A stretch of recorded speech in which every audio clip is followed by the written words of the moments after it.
Bienvenue sur La Pépite, le podcast des entrepreneurs intuitives. Je suis Cécile, ton hôte, coach business, multipassionnée.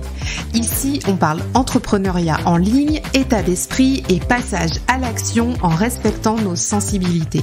Je te partage aussi comment j'utilise le tarot pour entreprendre. Toujours dans la bonne humeur.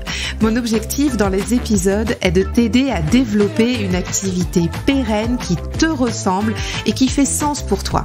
T'aider aussi à développer ta posture d'entrepreneur intuitive et oser enfin prendre ta place.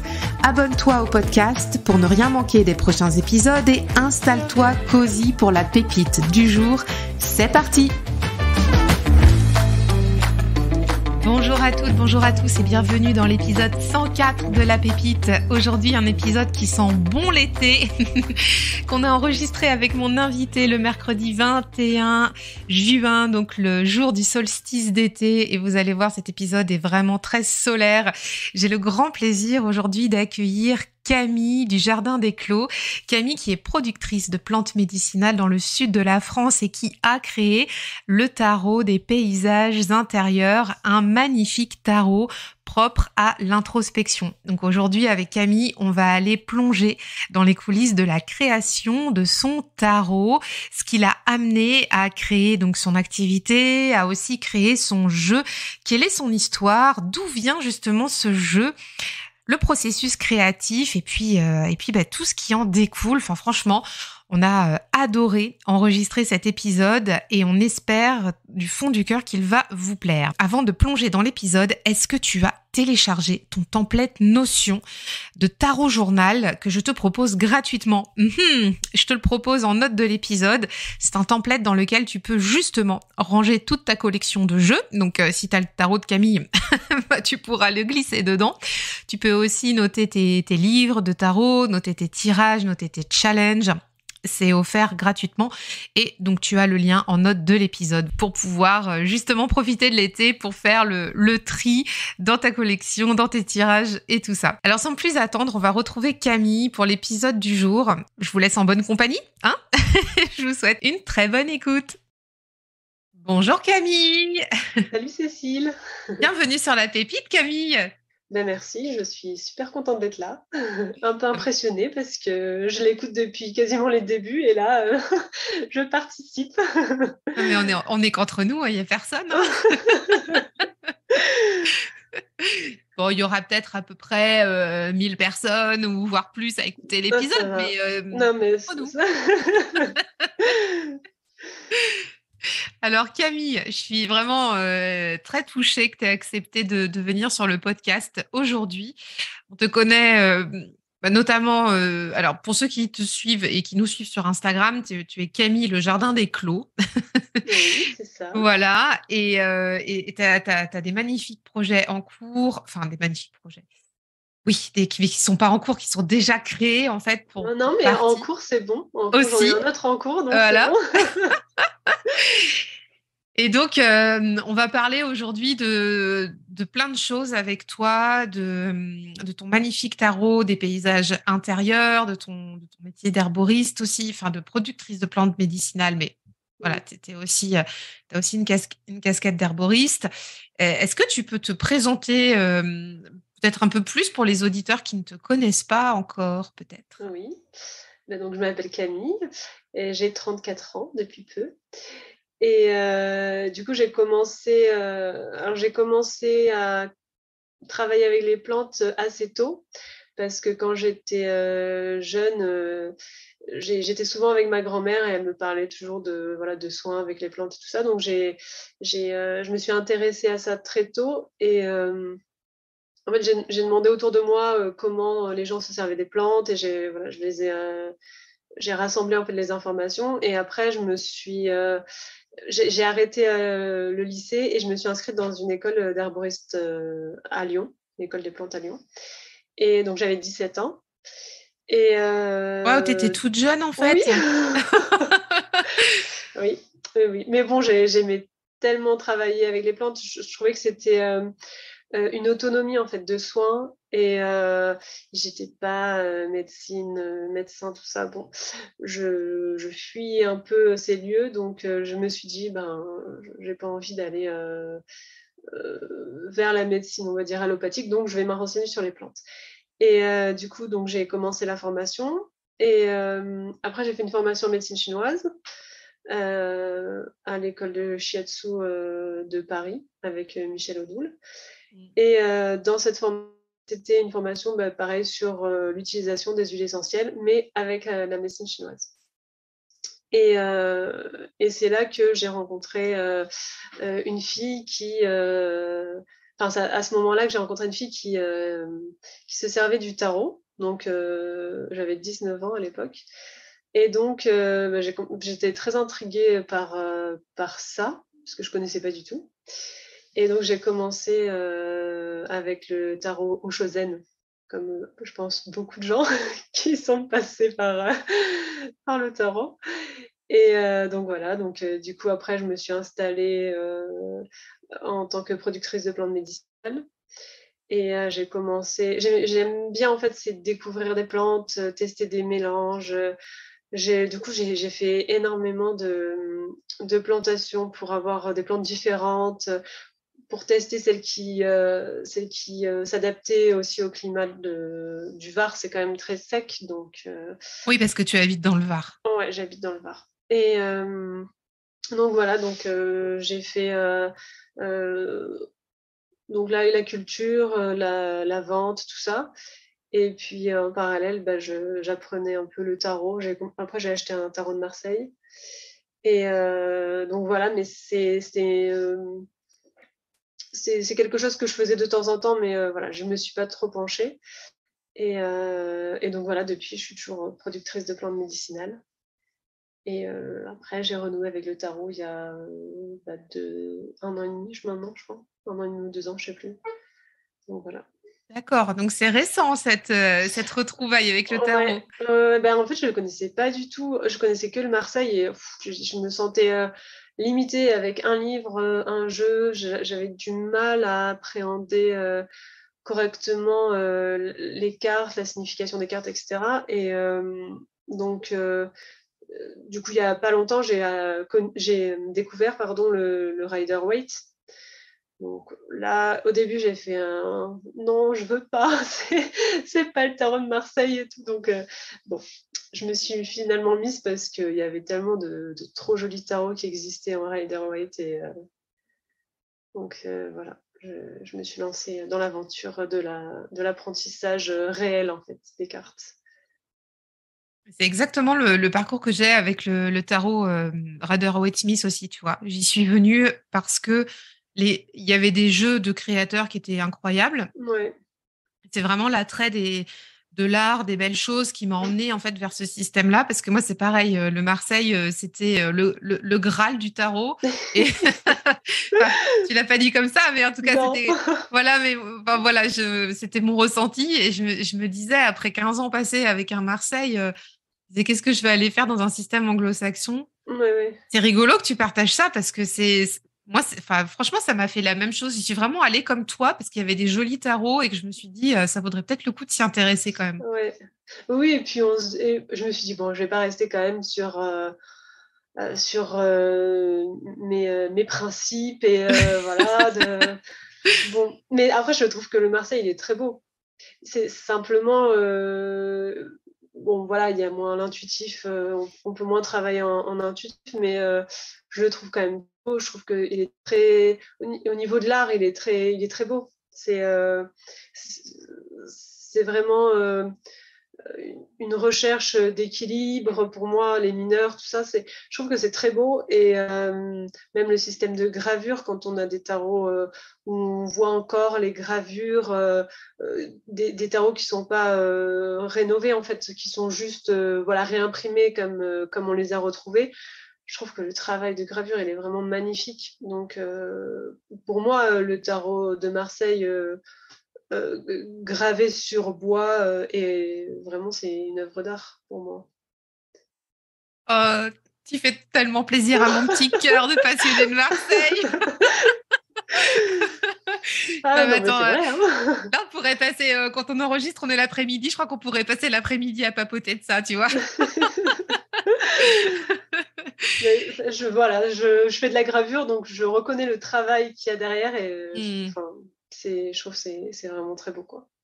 Mm.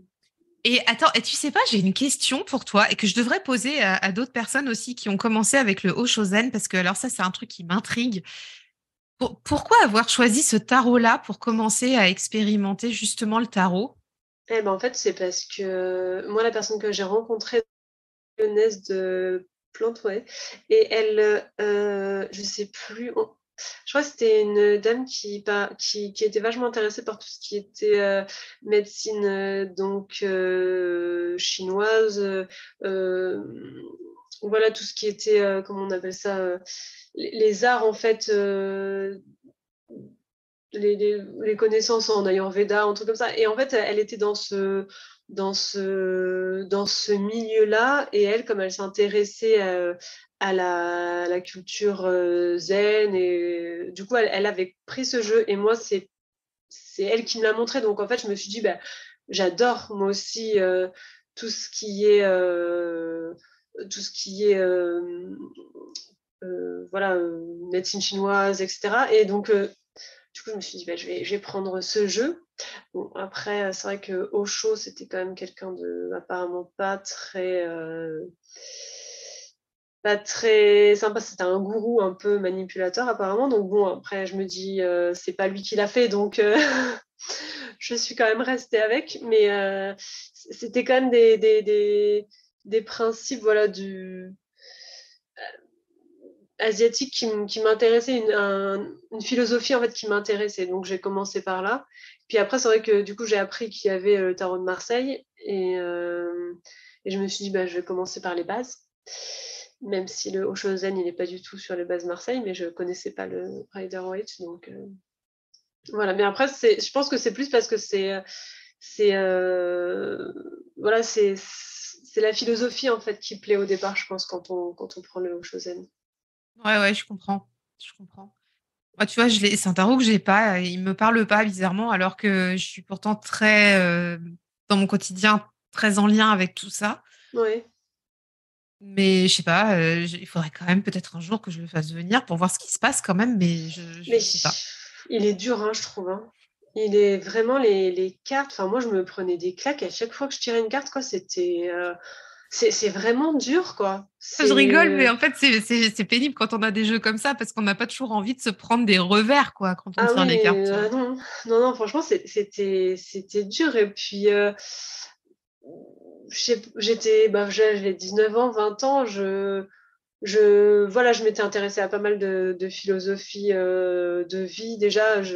Mais là, franchement, j'étais là, ok, c'était cartes comme oppression, comme rigidité. Enfin, je sais, mais bon. Merci, j'ai bien fait de tirer une carte. Ouais, c'était pas agréable.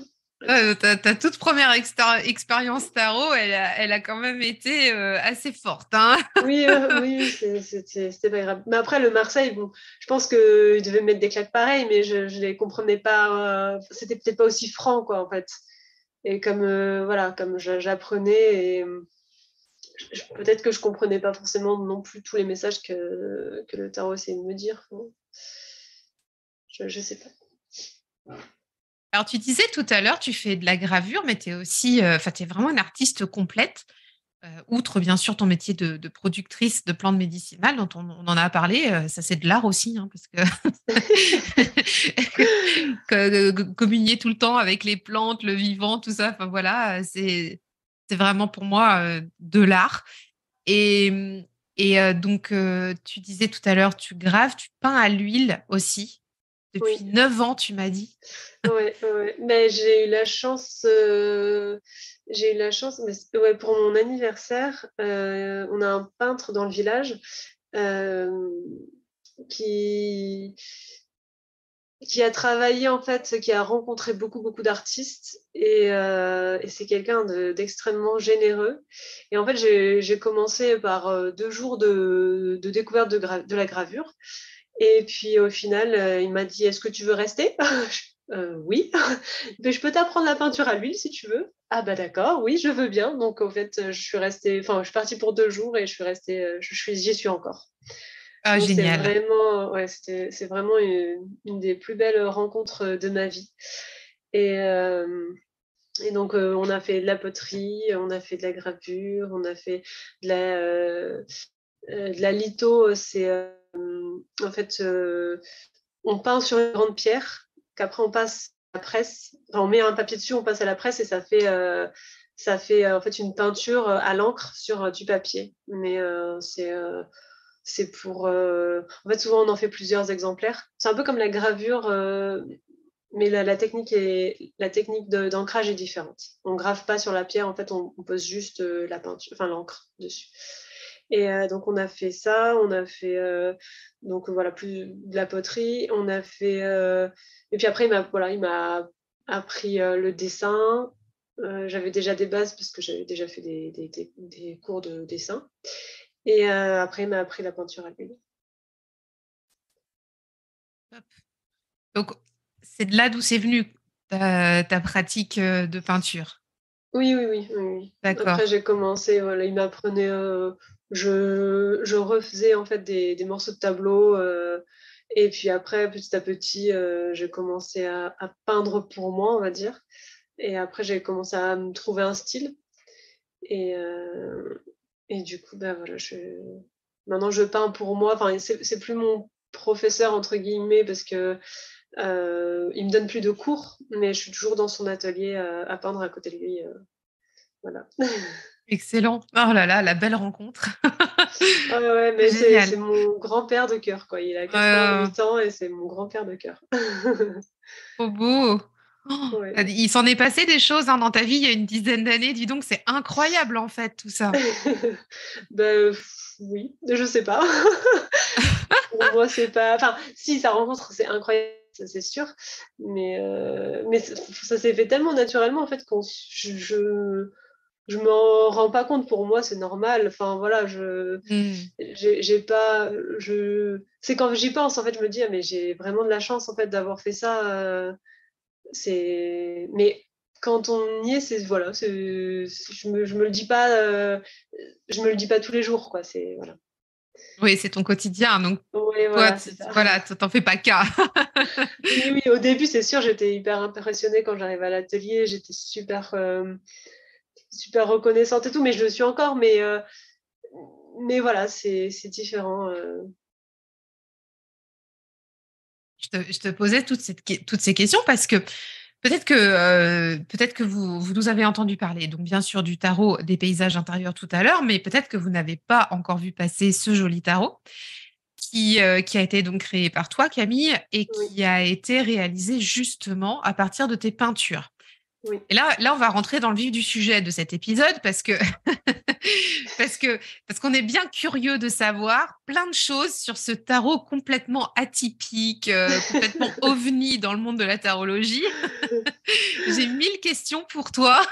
Je suis Hem, prête. Tu prête? T'es au taquet là? Ouais, je suis prête. Écoute, la première question, qui me vient là, c'est justement d'où vient en fait cette idée, d'aller créer ce jeu? Est-ce que c'est venu à partir, d'une toile, tu l'as visualisée après en carte ou est-ce que tu t'es dit un jour: «Et si je faisais un tarot?» Comment ça a maturé ce projet-là? Mais du coup, comme quand je me suis remis, à apprendre, le tarot, hem, bah, forcément, en fait, comme je fais de la peinture, je dessine, tout passe par, ce ressenti-là, en fait. Je pense que pour moi, c'est une façon, heu, d'exprimer les choses, donc de les intégrer, de les exprimer. C'est un c'est comme une voix, quoi. C'est voilà, c'est ça me permet ça me permet de comprendre. Et donc du coup, je me suis dit, le tarot commençait vraiment à prendre une grande place et je me suis dit: «Mais est-ce que je serais capable, hem, de refaire, une carte, de réussir à avec, mon style, sans changer mon style en fait, de d'appréhender toutes les significations, toutes les facettes en fait de la carte. Et donc j'ai commencé à créer sur des petits bouts de papier les arcanes majeurs. Et sauf que c'était pas du tout avec mon style parce que j'essayais trop de représenter ce que je voyais sur la carte. Et donc je me dis mais en fait là je suis en train de me tromper.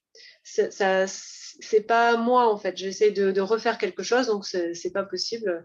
Du coup j'ai tout arrêté et j'ai pris des papiers plus grands parce que je peins sur papier, je peins pas sur toile.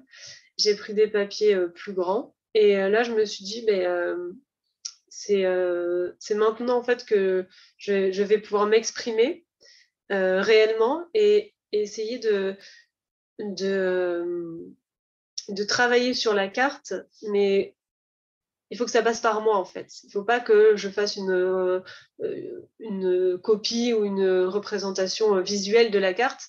Il faut que ça passe par moi. Donc c'est un long travail parce que déjà c'est travailler dans une cage en fait un petit peu parce qu'on a des limites imposées par la carte, la signification de la carte. Et il faut quand même qu'on réussisse à, je ne sais pas si les autres créateurs ou créatrices de tarot ressentent la même chose, mais on est obligé en fait d'avoir des limites, d'avoir un cadre. Et en même temps, pour que la peinture, elle parle et elle nous ressemble, il faut qu'on trouve notre liberté d'expression dans ce cadre. Donc ça a été assez long et compliqué d'apprendre à travailler avec un cadre en fait. Ce cadre qui était imposé par la signification de l'arcane, c'est ça? Oui. Il y a 78 cartes dans un jeu de tarot. Donc, tu as mis combien de temps à sortir tout ça? J'ai mis 1 an et demi à peu près. J'ai pas daté en fait. C'est pas trop mon genre d'être organisée, on va dire, et d'avoir voilà de noter les choses. Pardon, je sais pas si tu as entendu. Si, mais c'est pas grave. Un mirage. C'est les joies du direct, un mirage qui est passé dans le ciel. Désolée. Et donc, oui, donc je sais pas exactement, mais j'ai mis 1 an et demi, mais voilà, j'ai pas au mois après, j'ai pas la date exacte. Mais après, je travaillais quasiment tous les jours, en fait. J'allais à l'atelier tous les matins. Donc, c'est pas des grands formats, donc c'est de la peinture à l'huile, mais comme je travaillais sur papier en couches très très très fines, ça sèche vite. Donc et puis, je pouvais travailler sur plusieurs cartes en même temps. Je m'étais pas organisée en commençant par voilà le fou, finir par je sais pas le roi de Pentacle comme il est rangé mon tarot. J'avais pas ça en fait. Je faisais vraiment au feeling la carte qui me parlait le plus de faire ce jour-là. Donc c'était un peu, je passais du coup d'une carte à l'autre. Donc il fallait que je me remette à chaque fois que je travaillais sur une carte, il fallait que je me remette en tête. Voilà, qu'est-ce qu'elle veut dire, qu'est-ce que j'ai envie d'exprimer dans ses significations, ce à quoi ça me fait penser moi, et puis d'aller aussi travailler la forme en fait. Il fallait que ce soit harmonieux pour mes yeux à moi. Donc il y avait des fois des choses que je ne mettais pas parce que c'était des détails que je trouvais moi inutiles, même si c'est des symboles qui sont importants pour les cartes. Donc du coup petit à petit je me suis dirigée vers un tarot qui n'allait pas être représentatif d'un type Rider-Waite avec les symboles qu'on retrouve. Voilà.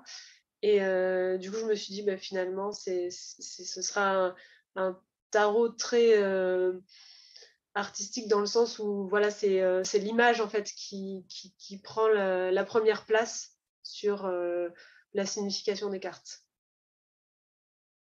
On le voit bien quand on voit tes cartes, on a vraiment l'impression d'être immergé dans la peinture. Oui. On perçoit l'ADN en fait de l'arcane. Et en même temps, on perçoit quand même tout l'art tout ton art aussi. Donc c'est ça qui est intéressant, quoi. Je trouve que ça nous embarque tout de suite. quand Oui, on voit une carte. mais c'était le but, parce que quand je fais des expositions, donc je peins je peins comme ça en fait des paysages tout le temps. Et souvent les gens quand ils rentraient dans mes expositions, bon déjà ils aimaient pas. Le premier mot c'était c'est bizarre. Et puis ensuite finalement ils regardaient et puis ils me demandaient ce que ça représentait. Et donc moi je leur disais ça représente rien de particulier, c'est à vous en fait d'aller chercher dans l'image, dans la peinture, de quoi ça vous parle en fait, d'aller chercher voilà, peut-être des souvenirs ou qu'est-ce que vous voyez dans la peinture, etc. Et là, les gens en fait, ils s'arrêtaient et ils regardaient vraiment et ils me racontaient leur vie. J'étais là, bon. Du coup, je me suis dit, en fait, ça peut marcher pour un tarot parce que justement, le but, c'est d'aller raconter une histoire. Donc, voilà, je me suis dit, même si j'ai une façon de peindre, un style particulier, ça peut quand même fonctionner. Ça fonctionne très, très bien d'ailleurs. C'est complètement fluide au niveau de la composante de ton tarot, des 78. Enfin, voilà, on a l'impression d'être dans un parcours, un voyage. Je sais pas, ça marche bien, quoi. Enfin, Oui, voilà. C'est vrai que de l'avoir en petit imprimé et de l'avoir sous forme de carte, c'est là où on voit vraiment si ça fonctionne ou pas. Et voilà, pour moi, ça marche. Mais après, j'ai pas encore. Il y a H. La Estrella qui a fait un retour sur une carte. Et donc, apparemment, ça marche aussi pour les autres. Donc, ça va. ouais, H, elle a fait sa chaîne YouTube. Ah bah, je suis super méga fan de H aussi, alors on va lui faire un petit coup de promo puisqu'on parle d'elle. Donc elle a fait sa chaîne YouTube, enfin elle l'a remise un peu, tu vois, Oui, active. oui, j'ai vu, Et, oui. et il me semble, je sais pas si elle a parlé de ça sur Instagram de ton tarot, mais je sais pas si elle a pas prévu d'en parler sur sa chaîne, je sais plus. Mais on a parlé toutes les deux et elle voulait peut-être faire une présentation, mais c'était pas encore sûr de tous ces tarots qu'elle avait achetés en juin. Non, mais Voilà. ça me fait rire parce que j'ai vu ça. Alors, tu sais que c'est le podcast Inception aujourd'hui. On est là pour parler de Camille, mais on parle de H et tout. H, si tu nous écoutes, on t'embrasse. Non, parce que juste aujourd'hui, sur son Insta, on enregistre le jour de l'été, les amis. On enregistre le 21 juin. Et j'allais dire septembre ou décembre. Et ça va pas, la jet lag. On enregistre le 21 juin. Et justement, Camille H, elle a partagé aujourd'hui une photo, c'est pour ça que je rigole, avec tous ces jeux qu'elle a achetés Ta au mois de pile. juin. Une grosse pile, c'était trop drôle. Bon, Ouais, bref, voilà. excellent. Bon, il faudra suivre ça de près. Et de toute façon, sur ton compte, tu as quand même été dans tous les recoins de ton jeu, tu présentes les arcanes, on trouve plein d'infos sur ton compte aussi. Oui, oui, oui. Mais même Katou qui a fait la vidéo, Ouais. de suite, elle disait en regardant comme ça les cartes que il y avait beaucoup de choses qui venaient. Donc je me suis dit, ça m'a un peu réconfortée aussi. Je me suis dit, bon, c'est qu'il parle quand même si c'est un peu atypique quoi, comme Ouais, représentation. j'ai regardé ça avec attention aussi. Et c'est Katou, je sais pas si c'est elle qui disait que ton tarot avait un air de mer du Nord ou un. Oui, oui, Je crois qu'elle a dit ça à un moment donné, ça m'a frappée. Je me suis dit, mais oui, bien sûr. oui. Oui, mais ça m'a fait trop rire parce que mon prof de peinture, il n'arrête pas de me dire tu devrais aller dans le nord de la France. Tout ton art, ça me fait penser à la mer du Nord, au nord de la France. Alors, je viens du Var, donc l'extrême opposé. Il y a un truc, il y a un problème. Ah mais non, attends, c'est le yin et le yang, on parlait de ça Ah tout ouais, à l'heure. là, C'est c'est l'équilibre totalement ça. parfait. Ça me fait rire. C'est peut-être moi qui en a marre de la chaleur et qui cherche la grisaille. Excellent. Non, c'est Alors, trop drôle. j'ai plusieurs questions à te poser. Avant que je les oublie, je vais essayer de ne pas les oublier. Il y en avait une déjà que je voulais te poser tout à l'heure. Est-ce qu'il y a une carte qui a été super facile à faire? Genre, tu sais, tu as pris ton pinceau, tu l'as déroulé d'un coup. Et à contrario, est-ce qu'il y en a une particulièrement dans le jeu qui t'a donné du fil à retordre?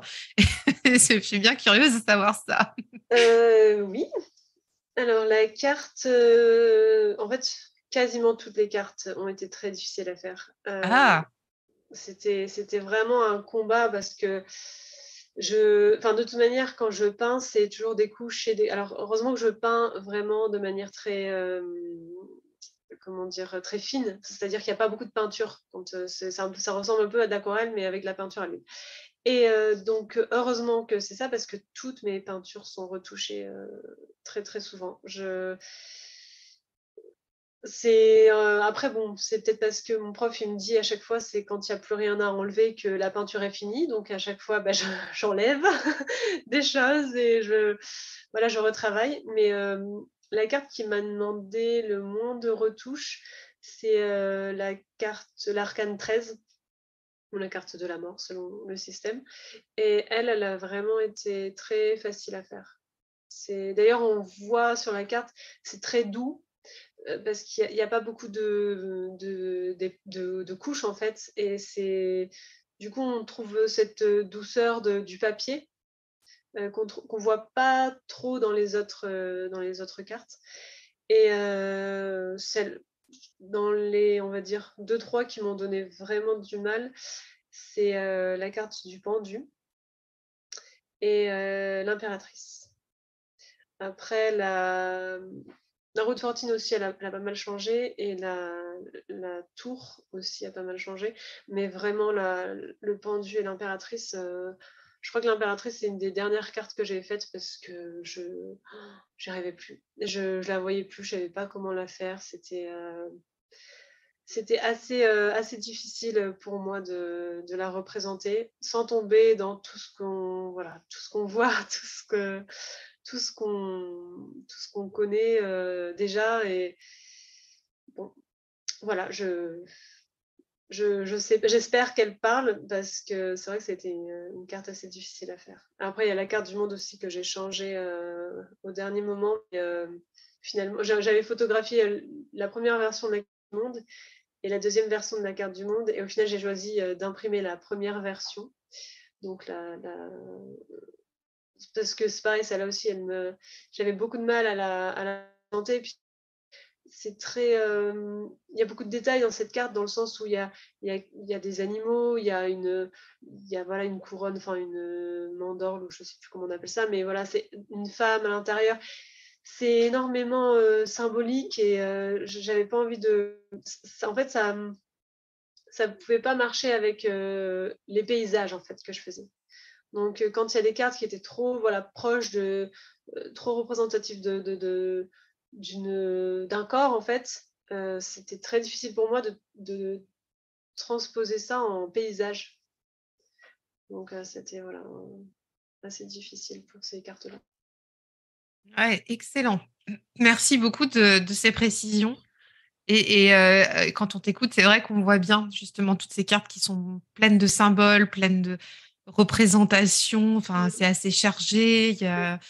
On se raccroche aux branches beaucoup sur ces cartes-là, n'empêche. Enfin, c'est vrai que. Oui, c'est sûr. Et puis, c'est vrai que quand on choisit de ne pas faire un copie, voilà, enfin, pas un copie, mais vraiment le système du jeu qu'on dessine, si on choisit pas cette voie-là, c'est très, très difficile finalement de réussir à faire une carte qui nous correspond, qui nous convient, parce que finalement, elles ont tellement de significations différentes que laquelle on choisit d'exprimer quand on peint, c'est assez, c'est un casse-tête, à vrai dire.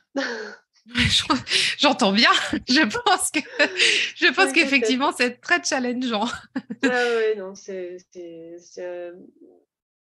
des questions. Enfin, franchement, je disais dans mon live, mais j'ai énormément douté tout le long du processus. Je me suis dit, mais j'y arriverai jamais en fait. Et à représenter pas comme j'ai envie, parce que je ne savais pas du tout comment je voulais les représenter, mais voilà, je me suis vraiment posé des questions à savoir si j'arriverais à le finir. Ouais, à ce point-là. Ouais, c'était très, très difficile. Et puis 1 an et demi, j'imagine que tu étais la tête vraiment pleine de toute cette création. Enfin, est-ce qu'à un moment donné, tu n'en pouvais plus, tu avais vraiment envie de finir, ou est-ce que tu avais envie de jeter l'éponge ou de remettre ça à plus tard? Enfin, tu vois, au niveau de ton process créatif, là, ça s'est passé comment? Ben, comme je te disais, heureusement que je changeais de carte régulièrement. J'avais plusieurs cartes en cours. Et vraiment, quand on avait une qui me gonflait, je me suis dit, OK, bah, toi, tu vas rester à l'envers dans un coin, je ne te regarde plus. Je cachais les cartes, en fait, D'accord. sur lesquelles j'étais en train de travailler et que je n'arrivais pas à sortir. Je les cachais, je les mettais de côté et j'y revenais 1 semaine, 2 semaines plus tard et je à nouveau. Et voilà, je lisais aussi beaucoup de points de vue différents des cartes pour essayer de trouver quelque chose qui pouvait me parler suffisamment pour trouver un chemin dans la création de cette carte. Donc, oui, j'étais fâchée avec plein de cartes. À un moment donné, je n'en pouvais plus. Ça devait être sympa l'ambiance à l'atelier. Ouais. Ah non, des fois, c'est le bureau des pleurs à l'atelier. On n'arrive pas à peindre. La peinture, c'est trop dur. Voilà, Ah, non, j'imagine trop. mais après, finalement, on n'abandonne jamais, hein. Même si la peinture, c'est difficile, on la lâche pas quand même. C'est ça toute la beauté de l'art, justement. C'est que vous, les artistes, vous allez aussi au bout de vos idées, de vos convictions. Vous avez cette conviction que ce tarot allait voir le jour. Il a vu le jour. Oui.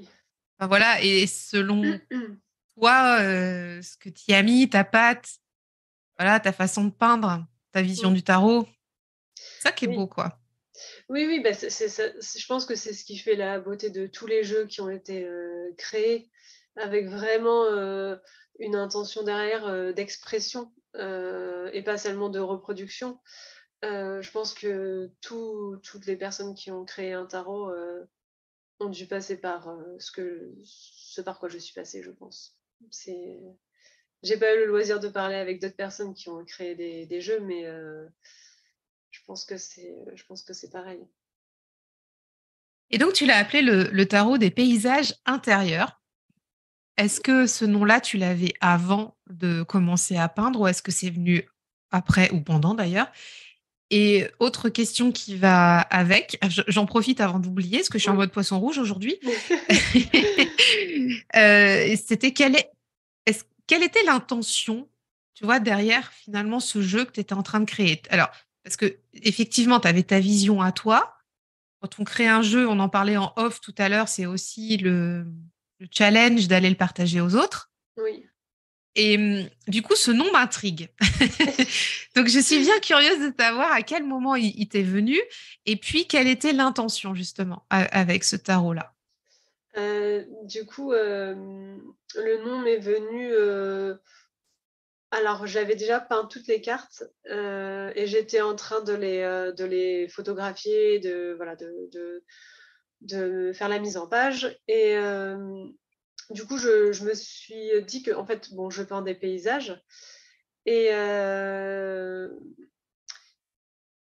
je crois que j'ai écouté une vidéo qui parlait de shadow work. Et à un moment donné, cette notion de paysage intérieur, en fait, est apparue. Et enfin, la personne en parlait. Et je me suis dit, mais en fait, c'est ça. En fait, je peins des paysages, mais c'est pas des paysages qui sont réels. C'est des paysages qui finalement reflètent quelque chose de nous, donc à l'intérieur de nous. Et, ça va être en fait, c'est un outil d'introspection. Donc, je pense que ce nom lui allait bien parce que ça rassemblait la peinture et en même temps le travail avec le tarot. Voilà. Et après, pour le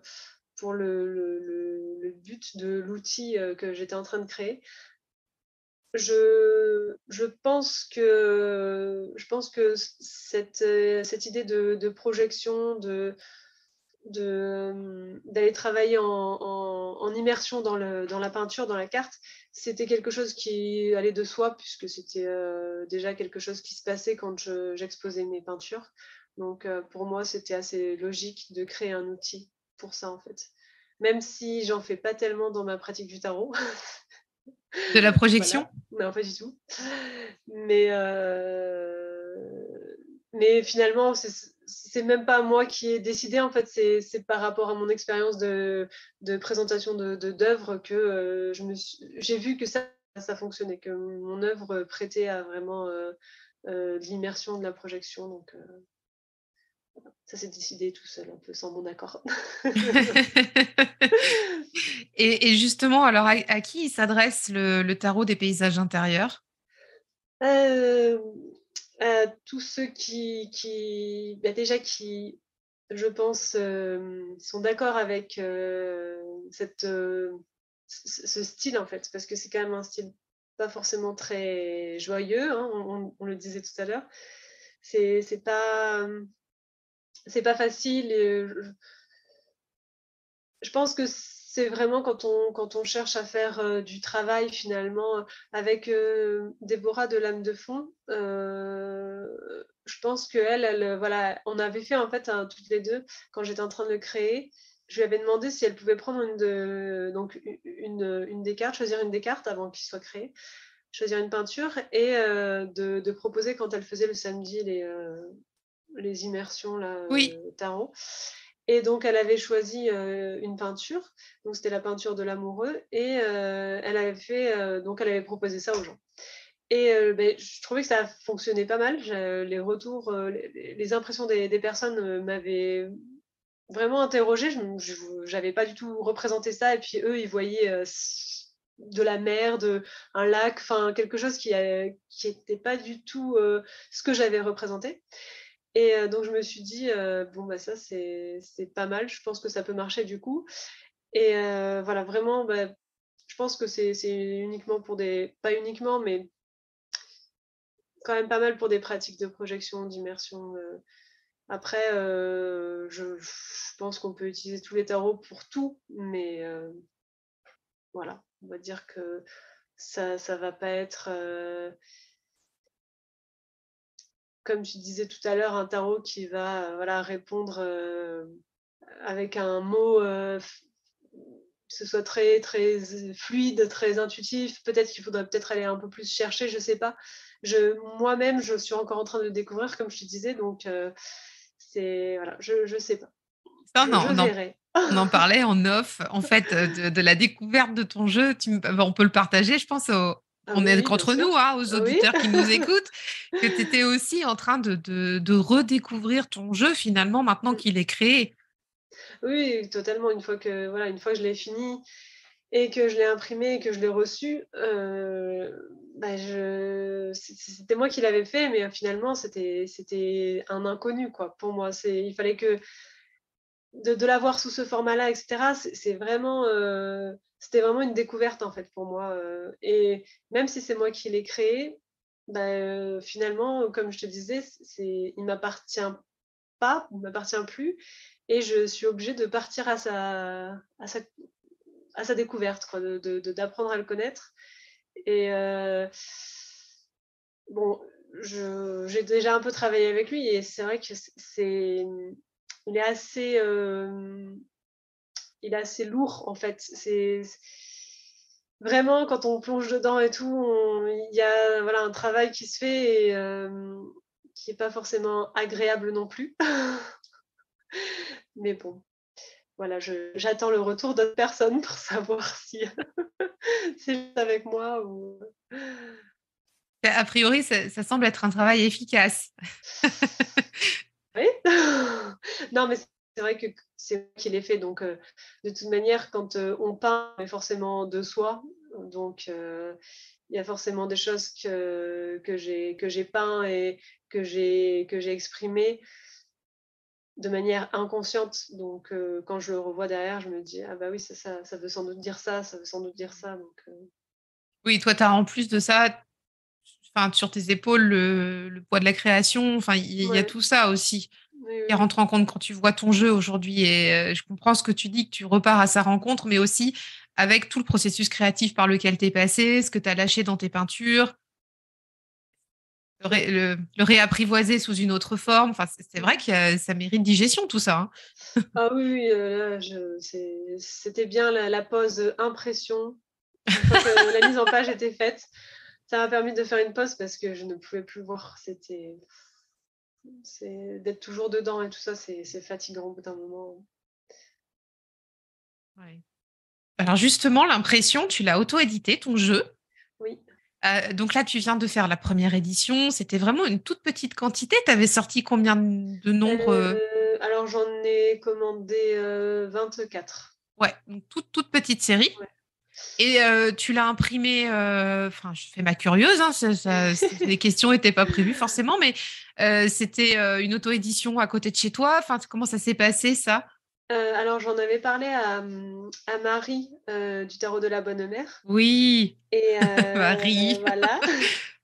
Ah, Et j'adore elle Marie. m'avait dit, oui, moi aussi. Ah, Elle m'avait dit, moi, le tarot, je crois que c'est le Vievine, mais je ne sais plus si c'est de la Bonne Mère aussi, je l'ai fait imprimer en Alsace, donc par une petite entreprise. Et du coup, je trouvais ça bien parce que j'avais pas du tout envie de le faire imprimer en Chine ou je ne sais trop où. Donc, du coup, je les ai contactés. En fait, c'est super simple. Voilà. Et je crois qu'il y a aussi Noémie qui a fait imprimer le tarot de la fortune. Non, le tarot. Oui, c'est ça, son tarot. oui, alors oui, elle a Oui, oui, le tarot de la fortune, c'est oui. Noémie, oui. Ouais. Du coup, elle l'a fait imprimer là-bas aussi. Mrs. Crobb. Ouais. Donc, a priori, il y a une bonne adresse en Alsace. Ouais. Mais c'est C'est pas cool, trop c'est loin. fait en France et tout, c'est trop Ouais, bien. mais c'était important pour moi. C'est la page écologie est quand même très très importante pour moi. Donc du coup, je voulais pas de boîte parce que ça faisait un objet, une création, des matières premières en plus qui sont pour moi inutiles. Et surtout que maintenant, tout le monde cherche à voilà, mettre son tarot dans les pochons parce qu'on trouve que c'est voilà, C'est vrai. cool, c'est joli. Puis il y a plein de créatrices, de créateurs qui proposent ça aussi, des pochons en tissu. Donc, je me suis dit, ça peut faire travailler quelqu'un en plus. Donc, la boîte, je vais pas la prendre. Et puis, ça fait monter le prix du jeu aussi. Il y a plein de choses qui ne me plaisaient pas dans le fait d'avoir une boîte. Donc, voilà. Après, je vais sans doute le faire réimprimer si j'ai des demandes. Et je pense qu'il viendra quand même sans boîte. Donc voilà. La qualité des cartes changera parce que je pense que je vais faire un peu plus épais. Mais sinon, il viendra sans boîte quand même. Ok, mais on n'a pas entendu parler de cette histoire de boîte, hein. Tu vois, je pense que les gens qui ont adopté ton tarot s'en portent très bien. Ah oui. Non, mais de toute façon, je leur avais dit pourquoi. Donc, Ouais. je sais que Katou, ça lui a plu, cette histoire de voilà, parce Ouais. qu'elle disait qu'il y avait des boîtes qui s'amoncelaient chez elle et puis ça faisait des objets, de la place en plus. Elle en a Donc, parlé dans sa review, je crois, en plus de ouais, ça, non? c'est ça. Ouais. Ouais. Donc, voilà. Et quitte à déplaire à certaines personnes qui adorent les boîtes, c'est pas un tant pis. Oui, mais tu sais, moi, j'ai des boîtes là, ici, tu vois. Bon, vous ne voyez pas parce que vous ne nous voyez pas à l'écran, mais j'ai une armoire là à côté, là, tu vois, où il y a des boîtes vides dedans, mais pourtant des jolies boîtes, hein, des jolies boîtes de jeux, mais voilà, qui prennent trop de place. Moi, j'aime Ouais, bien c'est ça. trimballer mes jeux aussi. Enfin, je pense Mm. probablement, enfin, peut-être comme ça aussi. Bah, c'est vrai que c'est aussi facile de les mettre dans un petit pochon ou Mm. comme ça, dans le sac. Enfin, voilà, quoi. Ouais. Aussi bien. Faut que ça vive, hein, les cartes, hein. C'est fait pour être manipulé. Ah Si oui? ça reste dans des jolies boîtes tout le temps et qu'on les sort pas, il se passe pas grand-chose. Non, c'est vrai. Mais c'est pour ça que je me suis dit, bon, un pochon, c'est très bien. Et donc, tu disais, tu vas certainement le rééditer alors, parce que Oui, si là, après, si j'ai des demandes, hein. ouais, si tu as des demandes, parce que, attends, là, donc, on enregistre le 21 juin. Donc, là, vous nous écoutez le 28 juin, mais à date où on enregistre, il te reste 3 jeux, ouais. 3 jeux. Ok, donc, si ça se trouve, la semaine prochaine, les amis, il n'y en aura plus. Je te le souhaite, hein. Oui, mais moi aussi, mais bon, voilà, on verra. Et puis c'est vrai que je n'ai pas envie d'en imprimer s'il n'y a personne qui est intéressé parce que c'est pareil, c'est de la matière première pour rien. Voilà, je pense que je vais faire une précommande sur ma Ouais. boutique Etsy Et voilà, je vais voir Bah, s'il y a. c'est Noémie qui travaille comme ça pas mal aussi, tu vois. Oui, j'ai vu qu'elle avait fait Ouais. des précommandes pour la 2e édition de l'Oracle Mm. 3.9. Ouais, et Tarot de la Fortune, je crois aussi qu'elle a relancé des précos. Peut-être que ça fait 2 fois qu'elle refait des précos là pour le Tarot de la Fortune. D'accord. Donc Ah, c'est ouais, un bon peut-être. système, je trouve. Au moins, tu sais où tu vas, quoi. Oui, bah, c'est-à-dire que je pense qu'elle est comme moi, elle ne doit pas crouler sous l'argent.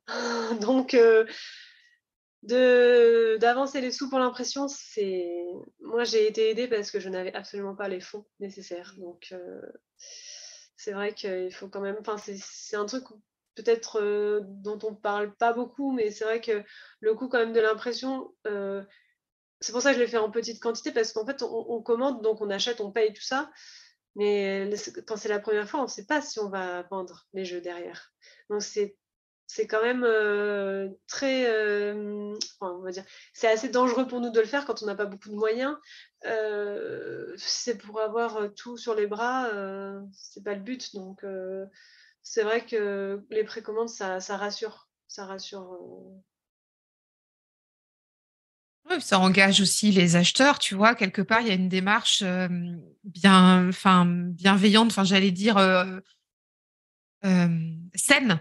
Voilà, Oui, c'est ça le mot que je cherchais. C'est t'es intéressé par un jeu, tu le précommandes, ça soutient le créateur, il avance pas parce que l'imprimeur, lui, il va pas attendre que tu aies vendu tous tes jeux pour que tu le payes. Enfin, non.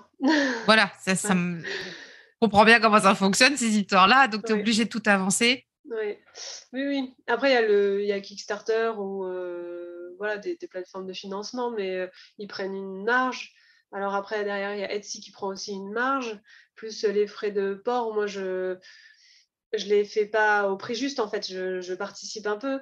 Donc, au final, ben, ce qui nous reste quand on vend quelque chose, c'est pas la somme.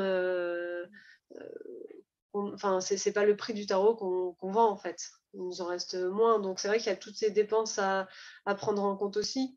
Donc, quand on fait des précommandes, une fois que les gens nous connaissent, c'est quand même mieux pour nous, quoi. Quand on fait des précommandes sans passer par des plateformes de financement participatif, c'est quand même mieux. Ouais, ouais, je plus sois, si on peut dire ça. Je plus Mm. sois, ouais. Non, mais merci d'avoir expliqué ça, Camille. C'est important, je trouve qu'on le dit pas assez et je pense que les praticiens de tarot, enfin ceux qui utilisent les cartes, la cartomancie, ont besoin de comprendre aussi réellement comment ça se passe quand on veut travailler avec du local, quand on veut travailler avec des créateurs, des artisans. Mm. Si tu veux faire imprimer ton jeu, voilà, pas forcément en Chine, mais même si c'était en Chine, après tout, il faut quand même payer en avance. Enfin, peu Oui, importe, mais il y a une chaîne derrière de professionnels et ça se fait pas d'un coup comme ça. Il faut aussi comprendre que il y a pas mal de frais que ça engendre. Les frais de port, mm. c'est dantesque. Ah Voilà, oui, tout pour ça. un jeu, c'est 6,70 € Oui, pour la poste. oui, c'est énorme. C'est c'est vraiment énorme, quoi. Donc, mais j'ai le même problème quand j'envoie des tisanes, hein. Oui, Le oui, frais de port, il est quasiment aussi élevé que le prix d'une tisane. Donc, oui. c'est n'importe quoi. Donc, c'est vrai qu'en plus, bah, des fois, sur les plateformes comme Etsy, on est poussé un peu dans la direction de il faut pas que les frais de port soient trop élevés, alors baisser les frais de port. Oui, derrière, c'est vrai que moi, ça m'embête quand les gens commandent une tisane de leur faire payer les frais de port aussi cher, mais d'un autre côté, je suis pas rémunérée si je fais pas payer les frais de port. Tout à fait. Et voilà. Et je pense que c'est Nicolas du Roi de Coupe, enfin anciennement le Roi de Coupe, qui en a parlé la dernière fois, qui voulait proposer des frais de port gratuits à partir d'un certain montant. Et pour lui, c'est quand même un danger en fait, parce que Ouais. ça lui demande d'avancer de l'argent. Il le fait là. Il est Ouais, passé en j'ai phase de vu, ouais. test. Tu l'as vu aussi? Mm. Mm. Il est passé en phase de test. Alors, on vous raconte tout, hein, les amis, là, sur ce podcast, on fait des digressions. Non, non, mais et puis tu sais, Nicolas, il en avait parlé quand il était venu sur le podcast, et Mm. notamment sur le deuxième épisode. Il est venu 2 fois, Nicolas. Oui, j'ai entendu. Et le dernier épisode, il en a parlé beaucoup parce que c'est vrai que pour vous, créateurs, revendeurs, enfin voilà, dans vos activités, c'est un vrai sujet qui a Ouais. un vrai impact sur le prix de vente, Mm. sur la perception aussi qu'ont les consommateurs. Et, et du coup, pour en revenir à Nicolas, Il fait le test là actuellement, tu vois. On a dû voir la même chose aujourd'hui, je Oui, pense. ouais. Mais c'est vrai, hein, c'est attrayant pour les gens quand les frais de port sont gratuits. Mais derrière, il y a quand même quelqu'un qui les paye, quoi qu'il arrive. Donc, je pense que c'est un problème chez tous les créateurs ou vendeurs, comme tu dis. Oui, tout à fait. Et puis 7 euros, ça compte hein, sur un jeu. Ben oui, c'est ça, c'est que déjà les jeux c'est cher, donc en plus il y a le frais de port derrière qui. Ouais, c'est compliqué. Mais on peut pas tous aller au Tarot Festival pour acheter les jeux en direct. Mais c'est une solution. C'est une solution. C'en est une. Comme quoi, il existe des alternatives, même si tout le monde ne peut Exactement. pas y aller, mais c'en est une. Alors Camille, tu as des projets pour la suite, j'imagine. On en a parlé un petit peu en Oui, off. oui. Oui, du coup là je suis en train de travailler sur un oracle des plantes. Voilà. J'ai trop hâte de voir ça. Et c'est un autre travail parce que du coup j'utilise la gravure, la peinture à l'huile et du collage. Waouh, Donc, je fais un mix canon. de tout ça.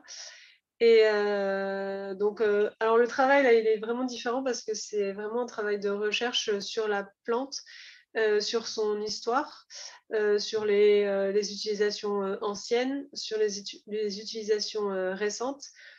Et en fait, je vais essayer d'aller traduire enfin, je vais traduire les maladies que soigne la plante pour en faire comme un message un peu psychologique. Par exemple,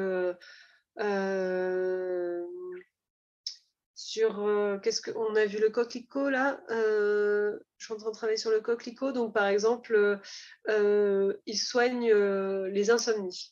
Donc les insomnies, qu'est-ce que ça veut dire? Voilà, difficulté de lâcher prise, de s'abandonner, etc. Et donc quand je vais travailler sur l'œuvre, en fait sur la carte, je vais essayer de faire passer ce message-là, en fait, de lâcher prise, d'abandon, plus la mythologie qui est autour du coquelicot. Donc, je l'ai associé au pavot. Donc, le dieu Morphée, le miroir, parce que Morphée, il tient un bouquet de pavots et un miroir dans ses mains. J'essaye de travailler sur le rêve aussi, donc, que Morphée apporte aux gens. Et donc, j'essaie de recouper énormément d'informations sur la plante pour en faire une œuvre qui va faire passer les symboles et les messages de la plante. Donc, c'est assez long comme recherche et je peux pas créer de manière aussi fluide les cartes sur les plantes que ce que j'ai fait pour les cartes de tarot, parce que finalement, c'est un peu comme si j'écrivais le livret avant de créer le jeu. Oui, ce qui fait sens avec ce que tu viens de nous expliquer. C'est d'abord le travail de recherche, Oui, et puis après, tu vas aller dans la création de la carte, c'est ça. oui, oui. Et ce sont des plantes de ton jardin médicinal? Oui, voilà, du coup, c'est des plantes que j'utilise, que je connais. C'est pas des plantes, ce sera pas des plantes exotiques parce que je les cultive pas, elles font pas partie de mon environnement, donc je pense, enfin, je ne les connais pas suffisamment. C'est vraiment un travail de les plantes, en fait, quand on réfléchit, elles nous accompagnent depuis tellement longtemps qu'elles sont passées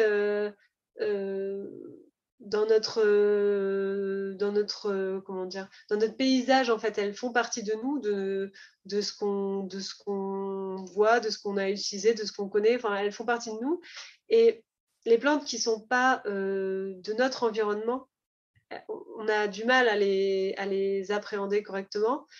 Et, et pour moi, c'était logique en fait que je fasse ce travail-là avec les plantes qui m'entourent, les plantes que je connais, qui font partie de mon jardin.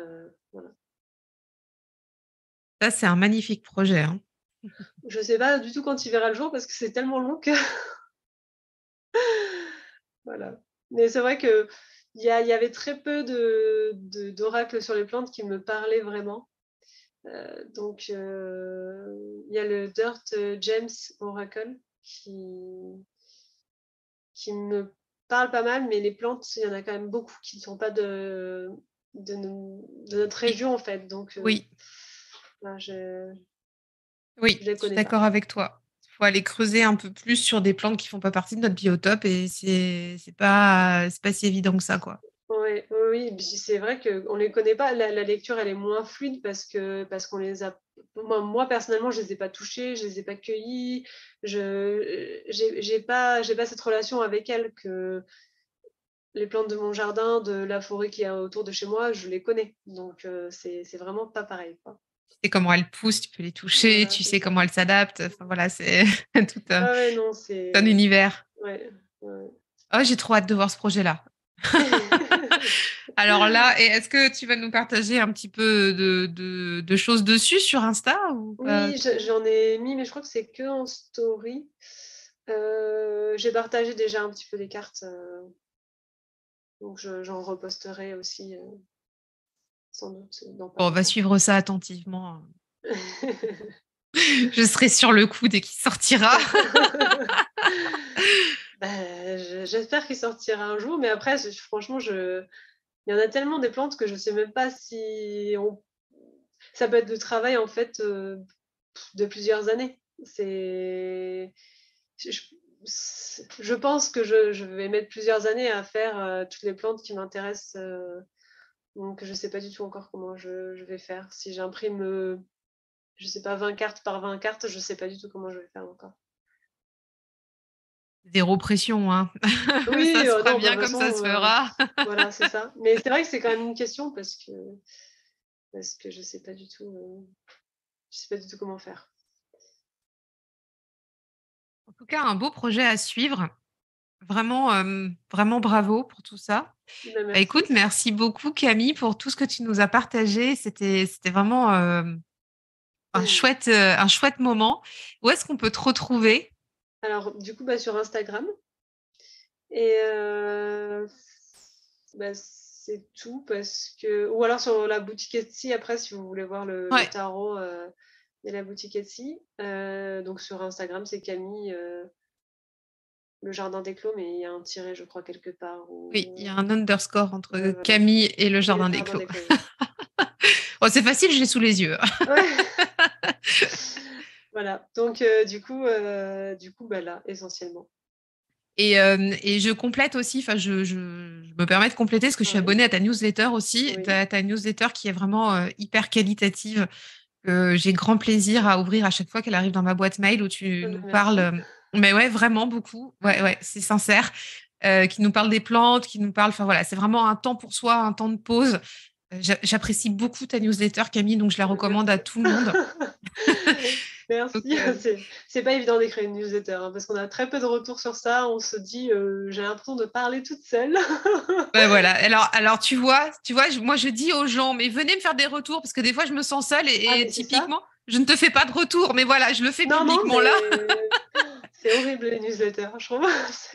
Ah bah, les newsletters, les épisodes de podcast, hein, mine de rien. Ah ouais, même ça. Ah ouais, même ça. Bon. C'est pour ça, à chaque fois, je dis non, mais laissez vos DM à partager sur Insta et tout, machin. Enfin, n'hésitez pas. Enfin, parce qu'en fait, en vrai, on se sent vraiment seul. Des fois, il y a Ah, de l'écho, tu vois. D'accord, je pensais qu'il y avait beaucoup plus de retours sur les épisodes de podcast. Non, en fait, y en a pas beaucoup. D'accord. On sait que les gens nous écoutent. On sait que le message passe. Je vois que ça partage sur Insta. J'ai des retours aussi, voilà, sur d'autres systèmes, enfin d'autres réseaux, etc. Et c'est vrai que je le redis, hein, les copains, les copines là qui écoutaient, faut vraiment nous faire des, des retours parce que des fois on se sent seul au monde, quoi. Et c'est vrai que moi, j'utilise de Google Podcast et je sais pas où on peut laisser de Mais commentaires il n'y a ou pas. d'avis. Ah Il n'y a voilà, il n'y pas a sur pas. Google Podcast. Donc, en fait, sur Et- les. Alors, j'arrête pas de dire en fait, et du coup, je me suis rendu compte de ça en écoutant mes podcasts. Faut vraiment que j'arrête de le dire. Parenthèse fermée. On peut laisser des avis sur Apple Podcast et sur Spotify. On peut noter aussi sur Apple Podcast et Spotify. Et pour la pépite, les copains, les copines, vous avez YouTube aussi. Vous pouvez laisser vos commentaires. Les épisodes sont diffusés automatiquement. D'accord. Après, pour les autres podcasts, je ne sais pas comment ils font au niveau diffusion. Il y en a beaucoup maintenant qui sont diffusés sur YouTube aussi. Mais c'est un bon moyen sur YouTube, tu vois, de laisser ton commentaire. C'est sympa aussi, ça peut aller vite. Et ouais, c'est vrai que du coup, moi, j'écoute les podcasts sur Google Podcast, donc je vais pas. Bah oui, non. Et là, il n'y a pas de commentaires. Ouais. Ok. Il y a d'autres possibilités. Donc voilà. Mais pour en revenir à ta newsletter, je vous recommande de vous inscrire à la newsletter de Camille parce qu'elle est vraiment très, très chouette. On apprend beaucoup de choses. Et là, c'est pareil, on trouve le lien dans ton Linktree, il me semble, c'est ça? Oui, je l'ai mis. Parce que je pensais qu'on pouvait mettre qu'un lien, mais Fabienne, Nicole, elle m'a dit non, tu peux en mettre plusieurs parce qu'on n'arrive pas à trouver. Ah bon, d'accord. Et donc, je l'ai mis, c'est bon. C'est bon, on le trouve facilement. Voilà. Eh ben, merci beaucoup pour tout, Camille. C'était vraiment un super moment de partage. On a plongé avec toi dans ton tarot des paysages intérieurs. On a partagé ton processus créatif. C'était vraiment extra. J'ai adoré notre échange. Merci, moi aussi, c'était un plaisir de parler avec toi. Et j'espère que tu reviendras sur le podcast pour nous parler de l'oracle en temps venu, quand ce sera son moment. Exactement. Voilà. Ben, on vous dit à bientôt et puis bonne semaine. À bientôt. Bye bye.